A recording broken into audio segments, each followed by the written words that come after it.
Uhali gani mtazamaji wa Kisima cha Uzima TV, karibu katika taarifa ya habari. Msomaji wako ni Naomi Fumbuka.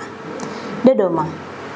Hospitali ya Taifa ya Muhimbili imeendelea kutoa huduma za afya bila malipo katika maonyesho ya kitaifa ya wakulima ya 88 yanayoendelea jijini Dodoma, ambapo huduma hizo zitatolewa hadi Agosti 8, siku ya kilele cha maadhimisho hayo. Hayo yamebainishwa na daktari bingwa wa macho Dr. Johannes Mafwili na kueleza kuwa huduma zinatolewa katika banda la Muhimbili zimegawanyika katika maeneo makuu mawili ambayo ni afya ya macho pamoja na afya ya uzazi kwa wanawake. Mafwili amesema wananchi wanaotembelea banda hilo watapata huduma za uchunguzi, matibabu na ushauri wa kitaalamu bila malipo na kuhimiza kutumia fursa hiyo kupata huduma za afya mapema na kuongeza uelewa kuhusu kinga na matibabu ya magonjwa mbalimbali. Tuko hapa kwenye maonyesho ya kitaifa ya wakulima ya 88 kwa ajili ya kutoa huduma za afya, na tumekuja hapa kuanzia tarehe 1 mwezi wa 8. Dar es Salaam. Jeshi la polisi limeendelea na uchunguzi kufuatia kuokotwa kwa boksi lisilojulikana lililotelekezwa katika kituo cha mabasi cha Tegeta eneo la Mwenge jijini Dar es Salaam. Kwa mujibu wa mwenyekiti wa mtaa wa eneo hilo Suleimani Masare, amesema boksi hilo limeripotiwa kuonekana tangu usiku wa kuamkia leo Agosti 6. Aidha, baada ya taarifa hiyo kutolewa, askari wa jeshi la polisi wamefikia eneo hilo la tukio kwa ajili ya taratibu za kitaalamu na kuwahimiza wananchi kutoa taarifa mapema wanapoona vitu au mazingira yanayoweza kuhatarisha usalama. Kwa mimi ninavyoona, ndugu yangu, naona kama lina hela, kwa sababu kutokana na mimi mwenyewe sielewi, ndio maana nimeamua kuganda hapa nijue jinsi gani. Mara.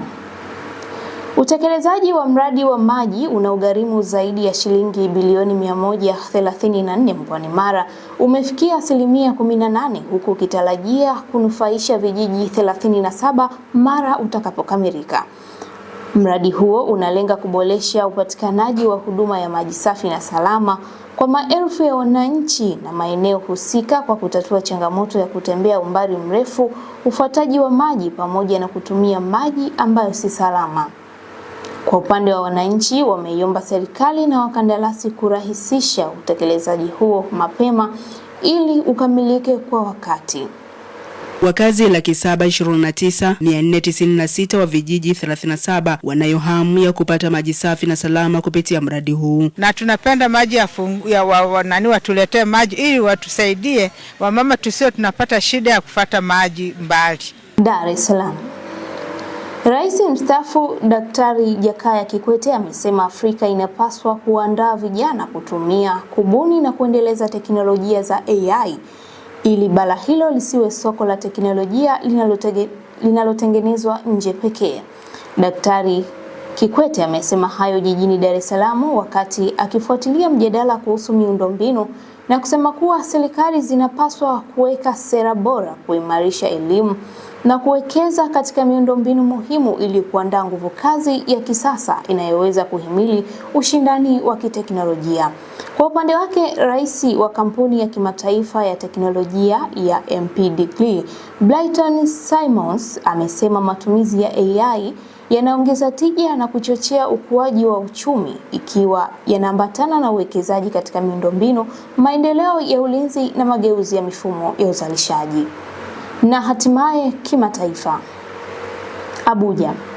Serikali ya Nigeria imetangaza kuongeza mishahara ya wanajeshi kwa hadi 80% kuanzia mwezi wa Septemba mwaka huu kufuatia uamuzi wa rais wa nchi hiyo Bola Tinubu kwa kuboresha maslahi ya askari wanaokabiliana na changamoto za kiusalama nchini.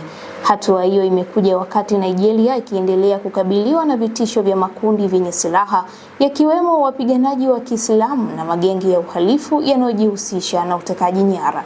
Rais Tinubu amesema ongezeko hilo la mshahara ni ishara ya shukrani ya nchi hiyo kwa wanajeshi wanaohatarisha maisha yao kulinda usalama wa nchi na kuagiza kuajiliwa kwa wanajeshi wapya 28,000. Tokyo. Japani imeadhimisha miaka 81 tangu shambulio la bomu la nyuklia lililotekelezwa katika mji wa Hiroshima wakati wa vita vya pili vya dunia. Maadhimisho hayo yamewakutanisha viongozi wa serikali, manusura wa shambulio hilo na wanaharakati wa amani kwa lengo la kuwakumbuka waliopoteza maisha na kutafakari athari za matumizi ya silaha ya nyuklia. Maadhimisho hayo yameendelea kusisitiza umuhimu wa kulinda amani duniani na kuhimiza mataifa kushirikiana katika juhudi ya kuzuia matumizi ya silaha za nyuklia ili kuepusha maafa yanayoweza kuathiri kizazi cha sasa na kijacho. Na huu ndio mwisho wa taarifa ya habari kutoka hapa Kisima cha Uzima TV. Usiache kufuatilia vipindi vinavyofuata.